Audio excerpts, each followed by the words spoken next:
How Armenia and Azerbaijan are lobbying for influence in D.C. Article by Gibran Caroline Boyce and Dawn Keekle. Published on May 14, 2026 on EVN Report. In Washington, D.C., Ezra Friedlander, a lobbyist for Azerbaijan's foreign ministry, spent the past year trying to make it easier for Baku to get foreign aid from the United States.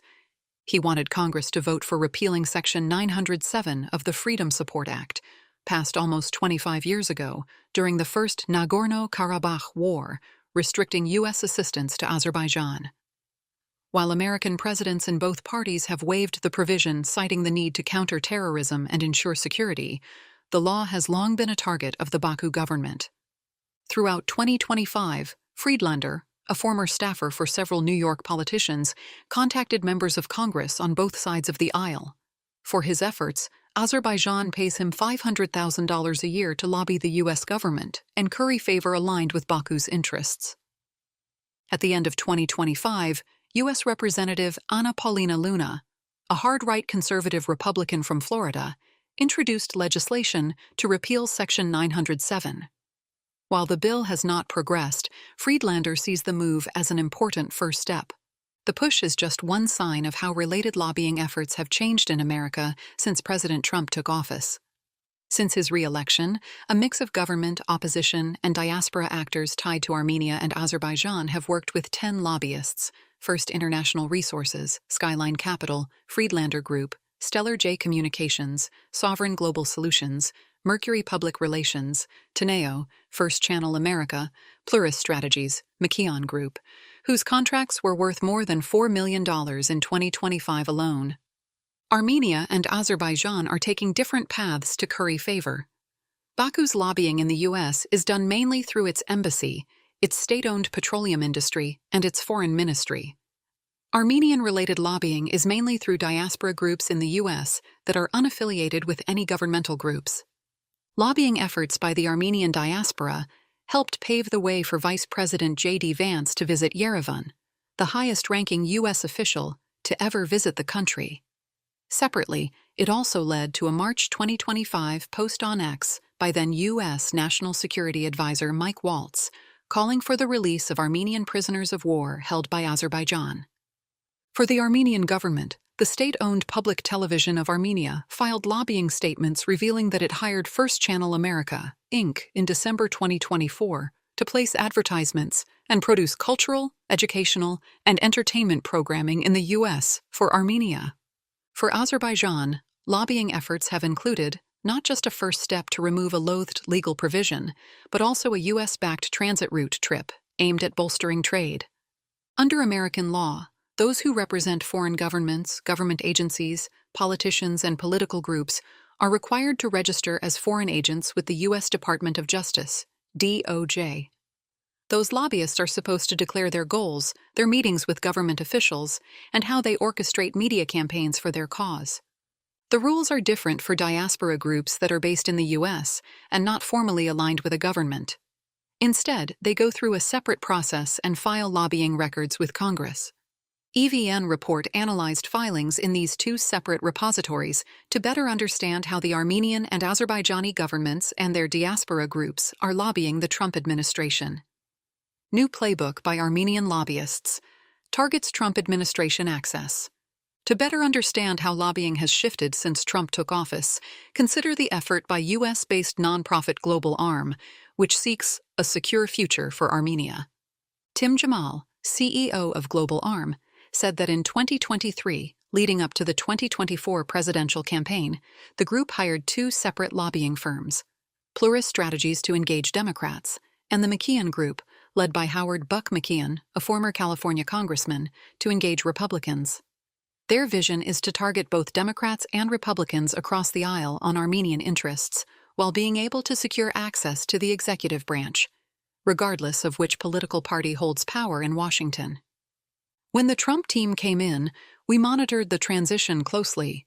Who we knew, the mid-tier and senior staff who would be stepping into agencies critical to this issue, said Adam Raisler, a vice president at the McKeon Group who works on Armenian issues on behalf of Global Arm. We knew we were going to have very strong advocates and friends coming into this administration, Raisler explained. Even the vice president, we know he's a vice president that is guided so deeply on his conviction of his Catholic faith. So we knew that there was going to be a great opportunity to draw that parallel between Armenia being the oldest Christian nation in the world. That outreach, Reisler said, had to be carefully calibrated. A similar theme among both government-backed and diaspora-run lobbying groups. For the Embassy of Armenia, their strategy involved hiring Mercury Public Affairs in March 2025, a lobbying firm noted for its close ties with the Trump administration. Among its former lobbyists is Susie Wiles, Trump's chief of staff. Mercury was hired for $600,000 to advocate for Armenia in Washington. The contract ended in February 2026, and the firm declined to comment. Susie Wiles had put an ironclad lock on candidates who were going up for confirmation in Trump's cabinet. They had to refrain from engaging, not just with lobbyists, but with the industry as a whole, Reisler said. We were very mindful and respectful of the guidelines and the parameters that she had put in place.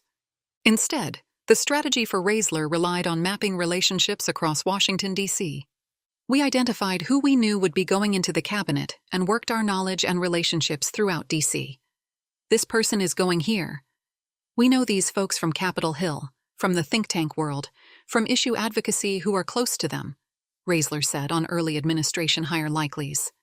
There's a chance they could go in, or that these are just the right people to start the conversation with and build it out from there.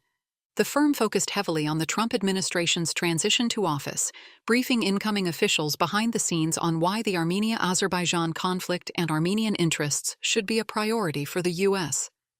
We worked really hard to engage the transition team and the names coming out in that first wave of direct hires and appointments, explaining why this conflict between these two states is critical and needs to be addressed, not just on day one, but during the transition, Reisler said. Underlying that strategy, he added, is a belief about how Washington operates. We know that relationships are the most valuable currency to have in Washington, D.C., he said. We were very fortunate to have very close, long-term relationships with the folks coming in on the Trump team who would be overseeing this part of the world at the State Department and the National Security Council. The offensive strategy is part of a new playbook taken by the Armenian diaspora.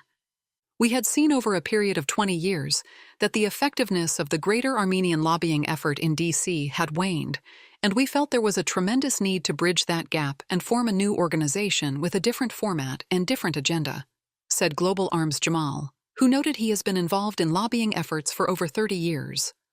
Lobbying expenditures illustrate the scale of Global Arms' effort. According to the filings, the nonprofit spent $300,000 on lobbying in 2025, $160,000 to McKeon and $140,000 to Plurus. In the first quarter of 2026, another $70,000 flowed to the same firms. Global Arm, based in Southern California, where there is a large Armenian diaspora, focuses on strengthening Armenia's security, fostering economic development, and achieving justice for atrocities committed in the South Caucasus. It is not funded by the Armenian government, nor a political entity. There's no specific tie to the Armenian government as far as the organization is concerned, said Georgette Kerr of the Democrat-leaning lobbying firm, Plurus Strategies. Global Arm is intentionally founded and structured to be an organization similar to AIPAC. AIPAC, the American Israel Public Affairs Committee, is a powerful pro-Israel lobbying organization. I am pro-Armenia, but I am also pro-US, said Jamal. We are an American organization. Those two things are sacrosanct. Jamal said it's also important to have contacts with important legislators. You have to have access to key decision makers, he said. If you don't have access as a lobbyist, you have no influence. You have to have influence. You have to deliver a message and a policy platform that resonates with them. Access, influence, and messaging all have to go together. Over the past year, Jamal said they have met 6 times with the Trump administration, discussing Armenia's pivot away from Russia, security cooperation with the Pentagon, the release of prisoners of war in Azerbaijan, and economic concerns. Global Arm has also worked to shape 2 bills pending in Congress, the Peace Act and the Armenia Security Partnership Act, ASPA. The Peace Act would tie U.S. support for Azerbaijan to concrete steps toward maintaining peace and the 2025 Armenia-Azerbaijan ceasefire and help obtain the release of prisoners of war. The ASPA would expand security cooperation between Washington, D.C. and Yerevan, deepening defense ties as Armenia shifts away from Russia and toward the West. Armenian lobbyists highlight faith.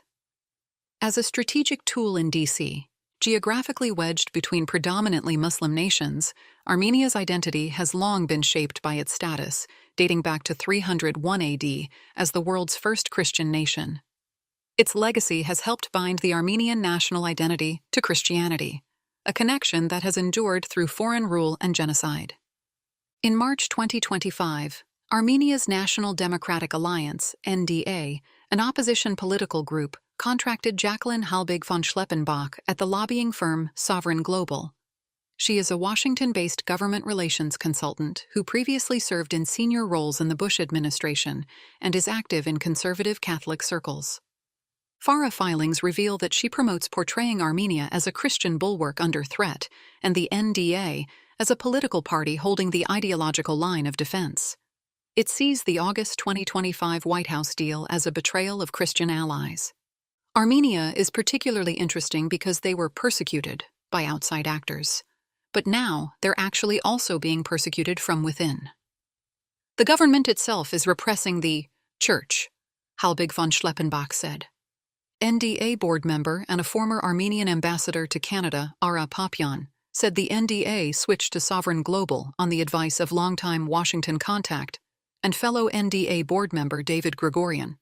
He said the firm has close ties to the Department of Defense and the Vice President's office, noting that it is logical to shift to another group who has closer relations with the new administration. In November 2025, Halbig von Schleppenbach organized a Capitol Hill briefing aimed at congressional staff, human rights, and international religious freedom advocates, and the Armenian diaspora. According to FARA filings, 35 guests, including Hill staffers, civil society leaders, and religious leaders, attended the meeting. Lobbying and communication are the two major things that we do, Halbig von Schleppenbach said. One of the objectives has been to educate people on what is happening inside Armenia. She also conducts one-on-one meetings with members of Congress and their staff. Halbig von Schleppenbach notes, her team hasn't pushed forward any specific legislation, but often reaches out to members of Congress when there is a vote that matters. Armenian groups are not alone in citing religious connections in lobbying efforts.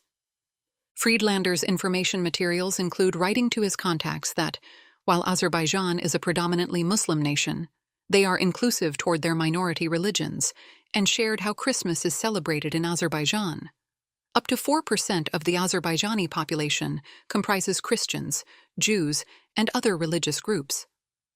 The Embassy of the Republic of Azerbaijan hired Jacob Kamaras of Stellar J Communications for media consulting.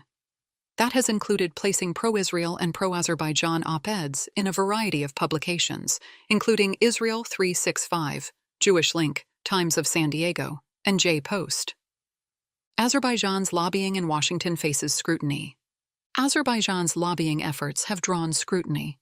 In 2024, federal prosecutors indicted U.S. Representative Cuellar and his wife, Imelda Cuellar, for allegedly accepting bribes tied to Azerbaijan-linked interests, a case that underscored long-standing concerns about how Baku pursues influence in America. Azerbaijan has never had a problem fighting dirty, and by that I mean they seemingly never had a problem pursuing illicit influence in the U.S., and they've never really been chastised for it, said Ben Freeman, director of the Democratizing Foreign Policy program at the Quincy Institute for Responsible Statecraft. You have instances like Congressman Henry Cuellar caught up in one of these illicit Azerbaijan schemes, he said. The OCCRP investigation into caviar diplomacy was loaded with examples of Azerbaijan doing all sorts of shady things that Azerbaijan itself was never really held to account for. Prosecutors alleged that between 2014 and 2021, the Cuellars accepted roughly $600,000 in bribes from an Azerbaijani state-owned oil and gas company and a Mexican bank. According to the indictment, Cuellar used his political position to advance Azerbaijan's interests by inserting favorable language into legislation and official reports, delivering pro-Azerbaijan speeches on the House floor, and attempting to influence U.S. foreign policy decisions. The payments were allegedly funneled through shell companies and disguised as consulting contracts. 3 Cuellar associates previously pleaded guilty to charges associated with the case, though they are reportedly not being held in prison. Over a year and a half after the indictments, on December 3, 2025, President Donald Trump pardoned Cuellar, just as the congressman was preparing to stand trial. Cuellar continues to serve in the House of Representatives. The case was not the only controversy surrounding Azerbaijan's influence operations. In 2024, Azerbaijan allegedly asked lobbying firms it was seeking to contract to not file under FARA, which requires foreign governments and their representatives to disclose lobbying activities to the Department of Justice. Azerbaijan has this sort of insider influence, much better than Armenia does, said Freeman. Armenia has a much more powerful and influential diaspora network that is very active. Armenian and Azerbaijani lobbyists clash over Section 907 on Capitol Hill. With the collapse of the Soviet Union, Armenia and Azerbaijan quickly became embroiled in the First Nagorno-Karabakh War, a nearly 35-year conflict that killed tens of thousands and displaced hundreds of thousands of people. In 1992, the U.S. began providing economic, humanitarian, military, and governmental assistance to former Soviet republics to encourage transitions to market economies and democracy. Azerbaijan's blockade of Armenia during the First Nagorno-Karabakh War between 1988 and 1994 restricted trade and humanitarian aid, causing massive civilian suffering. In response, Congress passed the law that included Section 907. It barred most U.S. economic development and security assistance to Azerbaijan, though other post-Soviet states, including Armenia, continued to receive aid. That restriction changed just months after the 9/11 terrorist attacks. For more than 2 decades since then, U.S. presidents from both parties have waived the Section 907 provision in the name of energy security and financing U.S. counterterrorism cooperation. The only time it was not waived was by President Biden in 2024, following Azerbaijan's military actions in Nagorno-Karabakh. Global Arm aims to block Luna's bill to repeal Section 907 of the Freedom Support Act, which would ease the flow of U.S. aid to Azerbaijan. Jamal called it a stupid, terrible bill that should never get the time of day in Congress. An unnecessary bill at the wrong time for the wrong reasons. Opposing the bill in a December 16 Facebook post, Aram Hamparian, executive director of the Armenian National Committee of America, ANCA, the oldest grassroots Armenian-American organization, called on Luna's constituents to protest the bill that they viewed as sending American tax dollars to Azerbaijan's corrupt and genocidal Aliyev regime. ANCA and the Armenian Assembly of America, AAA, have for decades played a central role in nudging Washington toward Armenia-aligned policies. In May, the U.S. House Appropriations Committee approved a funding bill for 2027, signaling stronger support for Armenian security against Azerbaijan, including reinforcing Section 907 of the Freedom Support Act.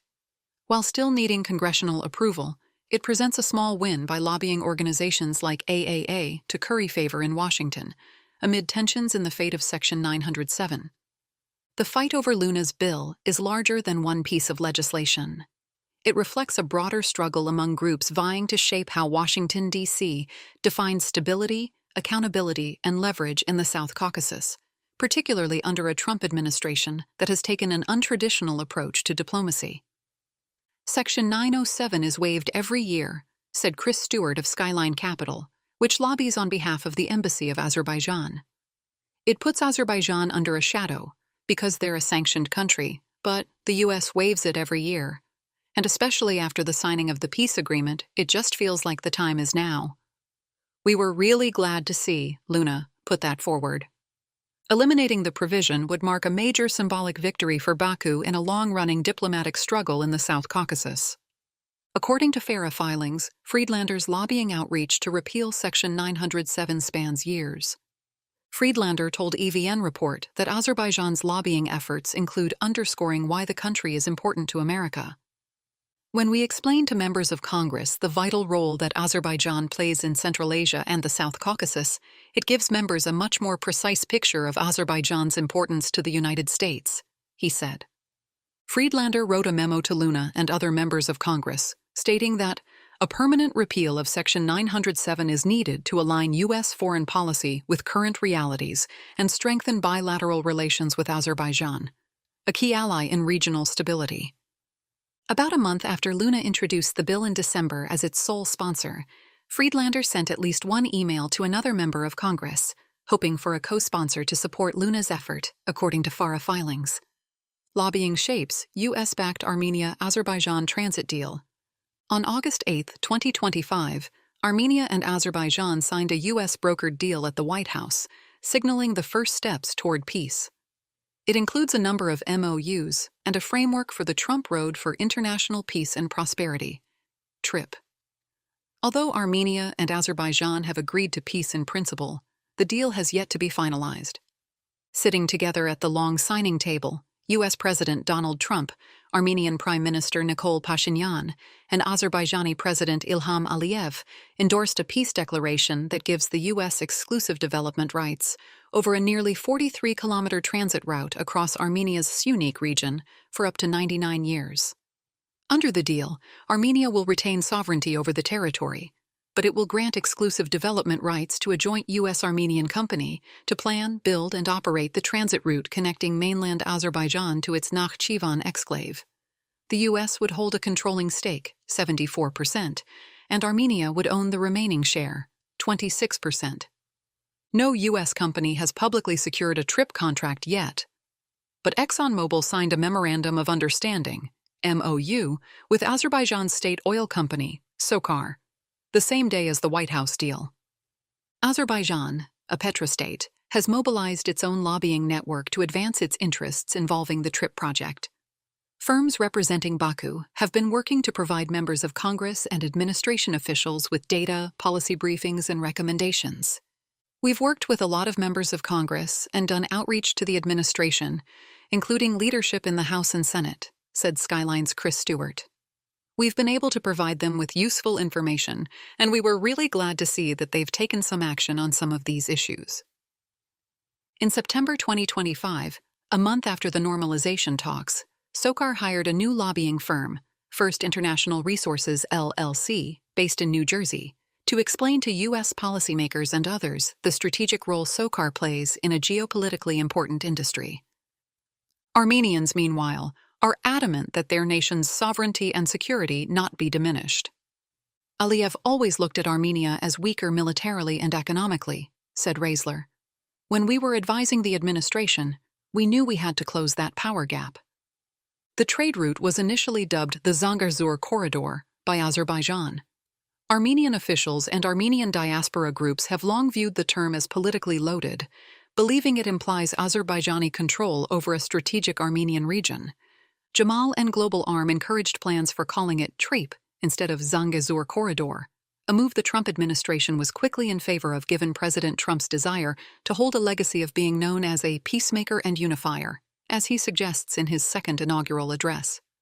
Something that is a notable success for the U.S. is that this is not, at least as it currently stands, a military engagement by the U.S. at all, said Artin Dersimonian, a Eurasia Research Fellow at the Quincy Institute for Responsible Statecraft. Bringing these parties together, securing, hopefully, what will be built as a transit route, but also pipelines and electricity infrastructure, without the U.S. having boots on the ground is an important achievement. In addition to peace proposals, Reisler argued that economic leverage is also central to the administration's approach. This is an administration that builds everything off of economics first, he said, adding that expanded U.S. trade routes through the South Caucasus could serve as a counterweight to Chinese commerce routes if Armenia and Azerbaijan resolve their conflict and TRIP is implemented. Taken together, Global Arm, Makion, and Pluris represent a recalibrated diaspora lobbying effort designed not simply to defend Armenia from legislative setbacks, but to shape U.S. policy. We're in a position as a diaspora organization to advocate for things on the security cooperation front, said Kerr, noting it's a space where Armenian interests typically are less prominent. Global ARM worked closely with Congressman Gus Bilirakis, RFL, and Daryl Issa, RCA, on the nearly year-long development of the Peace Act, a bill intended to deter renewed violence between Armenia and Azerbaijan as U.S.-backed normalization efforts moved forward. The legislation focuses on increasing congressional oversight of Azerbaijan's military actions. But not all Armenian advocates embraced the bill. Some diaspora groups view the measure as too limited, arguing that any breach of peace negotiations should trigger strong, broad penalties. The Peace Act really showed the lines of division within the Armenian lobbying groups, said Razor. Other groups in the diaspora viewed the Peace Act negatively. They wanted it to solve everything at once. Despite divergent viewpoints on the bill, Razor noted that the level of support in Congress for violence not being tolerated showcases the enormous success these efforts are having.